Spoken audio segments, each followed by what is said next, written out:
What is a rent-a-chair agreement?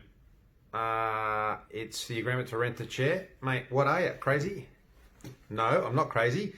And it is. It's an agreement to rent a chair. But in what industry? Well, stick around and I'll tell you. Hi everyone, Simon here from the Contract Company. Contracts, it's what we do all day, every day, and sometimes overnight. I know, lucky us. A rent-a-chair agreement. Well, it is the document you use if you run a hair salon and you want to rent out one or two of the hairdresser's chairs. So what you can do if you run a hairdressing salon is that you may have, say, only enough employees, 2 or 3, to man 2 or 3 chairs, but in fact you may actually have 5 chairs or 5 spots on the floor. And so what you can do is that if you've only got 3 spots filled by your employees, you can rent out the other 2 chairs to independent contractors. And that is what a rent-a-chair agreement is.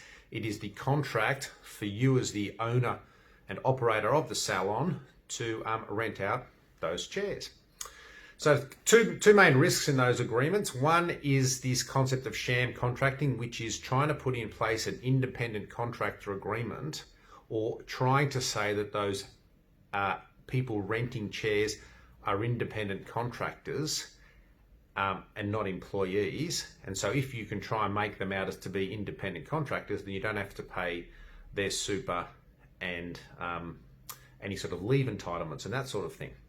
So you want to make sure that they are truly independent contractors. Otherwise you can be brought undone by sham contracting laws under the Fair Work Act. And that basically means that if they were found to be employees, you would actually have to pay their super and leave and all that sort of stuff. And the other big issue with rent-a-chair agreements is that you need the consent sometimes of the landlord. So if you've leased out premises and you want to allow a third party, one of the rent-a-chair people, to rent a chair off you, sometimes you'll need the landlord's consent to do that. So just let's recap there. You can rent out the chair as the salon owner, and you want to do that under a rent-a-chair agreement. The person who gets the right to operate the chair is then an independent contractor, and they basically run their own shop. So you can do certain things in the agreement, like specify the hours, but you need to be very careful because you don't want to exert any control. So the more control you as the salon owner have over the person hiring the chair, the more danger you are in as the salon owner, because there is more risk that you are actually found to be an employer and they are your employee, which means you'd have to pay super, leave and that sort of thing. So as the salon owner renting out the chair, you want to be very careful and don't mandate too much onto those independent contractors. So if you want to mandate hours, all I'd suggest is you say something like, the salon's open from 8 a.m. to 6 p.m. So you, Mr. Independent Contractor, can cut hair or do whatever at any time between the hours of 8 and 6. That's it. Don't specify they actually have to be there between 8 and 6, otherwise you're starting to control them.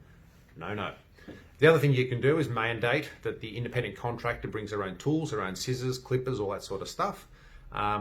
If possible, independent contractors should be, get paid from the client in their own unique way, meaning they shouldn't be necessarily using the till of the salon owner or their systems. So they could, just accept payment through phones or that sort of thing. That's not a deal breaker in terms of that's not a risk or a key risk in the salon owner being found to be an employer. The key risk really is control. So if the salon owner controls an independent contractor, then they're more likely to be found an employee. What else can I tell you? So you do need that consent of the landlord sometimes to allow the independent contractor person to hire a chair off you. And yeah, that's about it. There are other things you might want to think about, like if your salon has a specific arrangement with a certain manufacturer or producer of certain goods, i.e. you only use, Vidal Sassoon shampoo in your salon, and your independent contractor who is hiring one of the chairs uses something else, well, that could potentially create some sort of internal conflict in your salon and with customers. So you just need to think about a few things like that. But that is basically what a rent-a-chair agreement is. Anyway, I'm Simon from the Contract Company. If you have any questions, feel free to give us a call, 1-800-355-455 or simon@contractcompany.com.au. I hope that's clear as mud.